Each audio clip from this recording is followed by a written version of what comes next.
그다음 다른 회음부 질문들 마사지. 중에 회음부 마사지. 자, 회음부 마사지와 외음부 마사지가 다른 건가요, 선생님?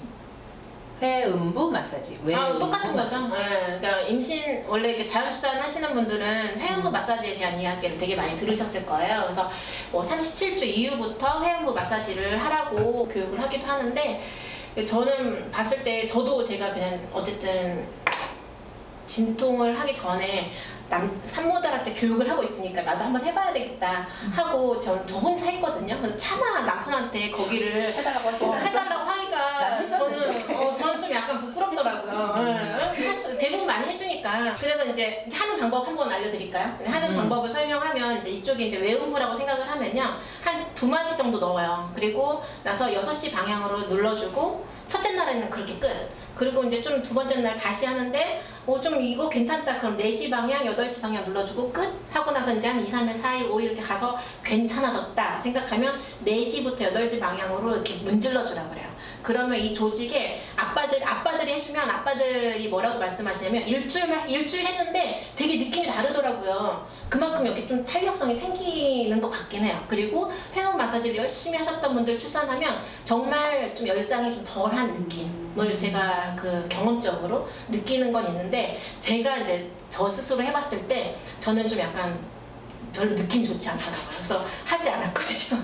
그래서 사모님들한테 설명을 드릴 때 이게 회음부 마사지이긴 하지만 한번 해보고 나서 기분이 별로 좋지 않다면 그게 좋을 것 같아요. 싫은데 그걸 참고 할 만한 그런 정도는 아니고 사실 열상이 적게 하려면 마지막 순간에 아기가 천천히 나오게 하는 그런 좀 조산사의 기술이 제일 더 크게 영향을 미치는 것 같다라고 설명을 드립니다. 첫째 때 남편한테 해달라고 했으면 남편이 그렇게는 안 하고 손가락 하나로 이제 여기만 이렇게 살살 이렇게만 만져주는데도 너무 아픈 거예요. 너 왜 이렇게 아파? 되게 살살 거의 건들지도 않았다는 식으로 얘기를 하는 거예요. 그렇게 한 3번 했었나? 네. 근데 별로 그냥 이거를 하자고 그렇게 자세를 잡고 있는 것도 참 그쵸. 그렇고 맞아요. 그렇다고 내가 이거를 잘 참고 있는 것 같지도 않고 해서 그냥 안 하긴 했었는데 둘째 사실 그러고서 수술했잖아요. 첫째는 둘째는 아예 회무 마사지 안 했었는데 생각보다 조금 약간 찢어지긴 했는데 불편하지 않았어요. 이런 딱딱한 의자에 출산하고 바로 앉았었으니까. 네. 그래서 이제 회음 마사지는 이제 그런 식으로 해서 본인이 선택하시고 한번 해보시고 하시면 되고 하시기 전에는 꼭 손을 깨끗하게 씻으셔야 됩니다. 어쨌든 그쵸. 아기가 나오는 곳이기 때문에 그 손톱을 깨끗하게 소지한 다음에 네, 하셔야 됩니다. 네. 첫째는 양수가 터지면 바로 병원을 가야 되나요? 네, 한국에서는 바로 병원에 가셔야 되세요. 바로가 네. 119를 빨리 타고 그 막 정도는 불러서. 아니죠. 네. 근데 이제 그 의료계에서는 사실 양수가 터졌을 때의 그 이렇게 두려움이라고 하는 게 아기 머리가 좀 진입을 안 했는데 이제 물이 탁 나오면서 탯줄이 같이 아기 머리 밑으로 내려오는 상황이 될까봐 그런 거거든요.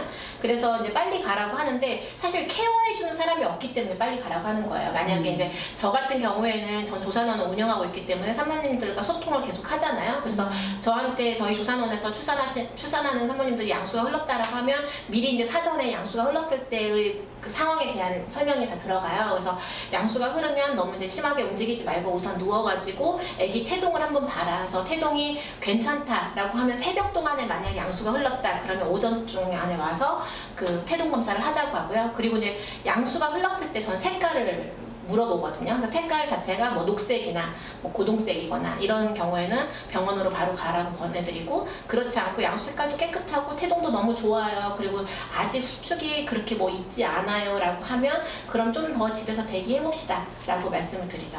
그리고 이제 한국 같은 경우는 양수가 흐르면 사실 유도분만 굉장히 빨리 하거든요.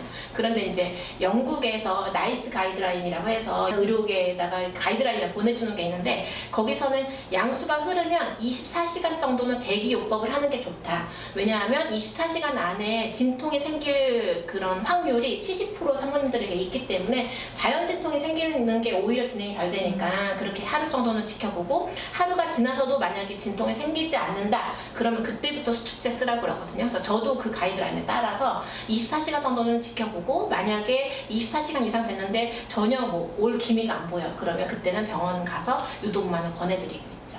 네. 이제 일단 양수가 터졌다고 해서 119를 불러서 타고 가는 필요는 없다. 네, 라고 그렇죠. 말씀하신 거죠. 네. 근데 이제 엄마가 너무 불안하시면 한국은 그 119 시스템이 잘 돼 있으니까 뭐 그 이용하셔도 사실은 무방합니다. 네. 그다음 이슬이 얼만큼까지 비친 다음에 병원에 가야 되는 게 맞는지라고 또 질문하셨어요. 이슬이 뭐예요? 네, 이슬이라고 하는 것은 자궁문이 이제 이렇게 있고 자궁이 이렇게 위에 있는 거잖아요. 이 자궁문 사이에 찐득찐득한 점액 물질이 원래 차 있어요. 그게 이제 임신 기간 동안에 박테리아나 바이러스 같은 게 들어가지 않게끔 하는 그 제1 뭐 차단되는 경로가 되는 거죠. 그래서 이 부분이 이제 나중에 한 37주가 되면서 그 가진통 같은 걸 경험하잖아요. 가진통과 뭐 초기 진통을 경험을 하면서 첫째 산모님들 같은 경우 자궁문 자체가 얇아진 다음에 열리거든요.